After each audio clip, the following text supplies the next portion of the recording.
The United Nations General Assembly recently approved a resolution setting March 15th as the International Day to combat Islamophobia. This resolution was adopted by consensus by the 193 member states and is aimed at putting an end to Islamophobia. The United Nations also called member nations to strengthen international efforts to foster global dialogue on promotion of cultural tolerance and peace based on respect for human rights and for diversity of religions and beliefs. The resolution was introduced by the Organization of Islamic Cooperation and was co-sponsored by many Muslim nations, where the member nations invoked the New Zealand terror attack where over 15 Muslims were killed in 2019 on the 15th of March. Au nom de l'Organisation de coopération islamique et à mon nom propre, je saisis cette occasion pour rendre hommage aux martyrs victimes du tragique incident survenu à Christchurch, en Nouvelle-Zélande, le 15 mars 2019. Le 15 mars de chaque année, comme c'est le cas aujourd'hui, notre mémoire collective se souvient d'un moment choquant, lorsqu'un extrémiste possédé a lancé une attaque odieuse contre des musulmans sans défense, accomplissant leur acte d'adoration dans des lieux de culte paisibles. En cette journée de commémoration, l'Organisation de coopération islamique lance un appel à tous les pays membres des Nations Unies, aux organisations internationales et régionales, à soutenir la désignation du 15 mars comme journée internationale de lutte contre l'islamophobie.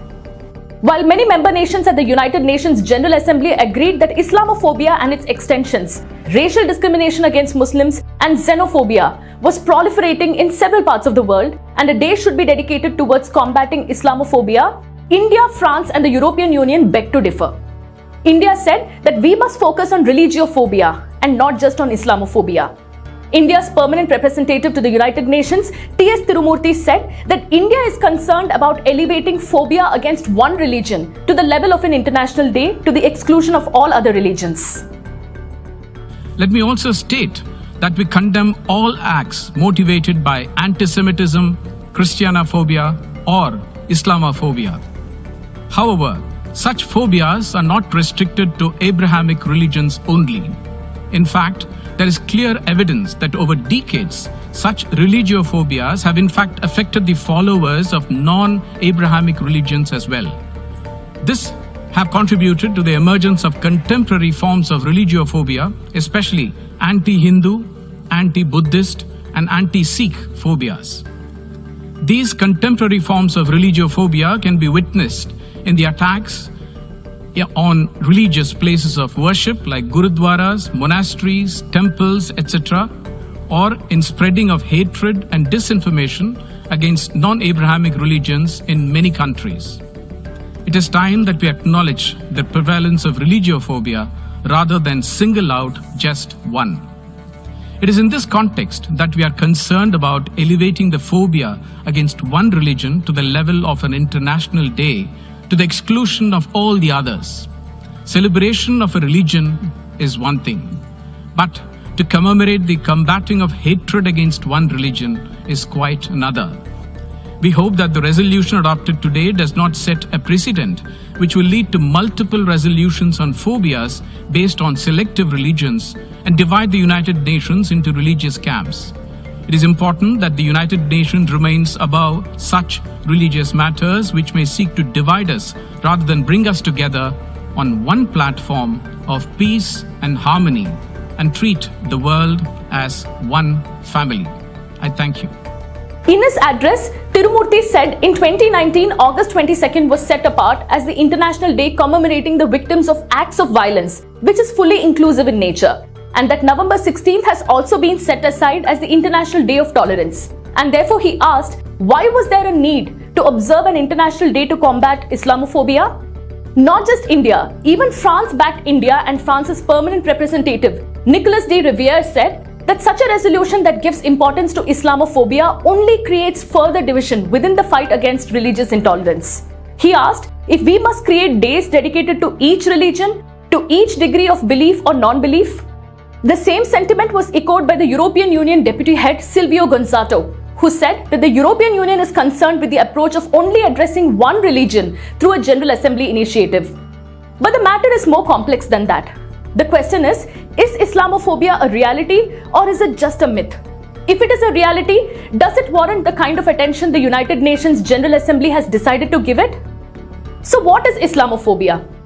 Islamophobia is largely known as a fear or hatred or prejudice against the religion of Islam or Muslims in general.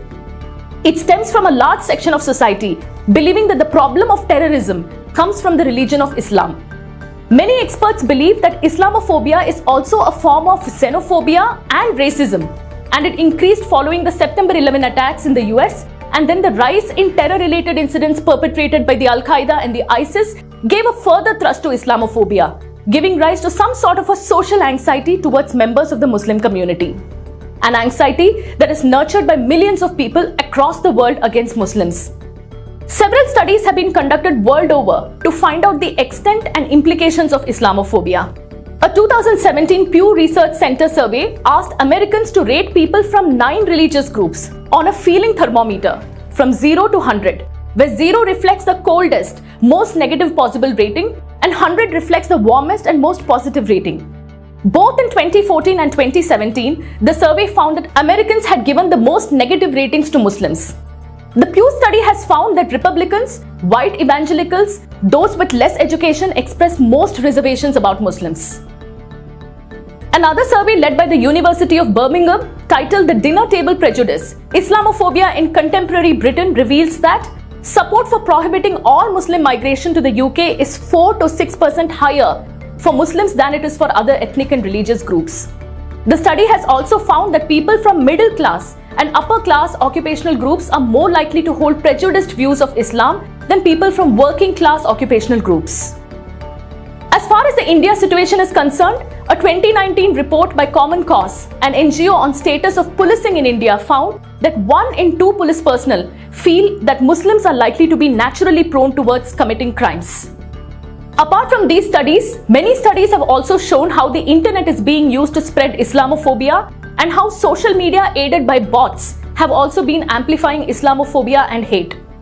The only way to stop Islamophobia is to create awareness amongst people and start a global dialogue on the subject.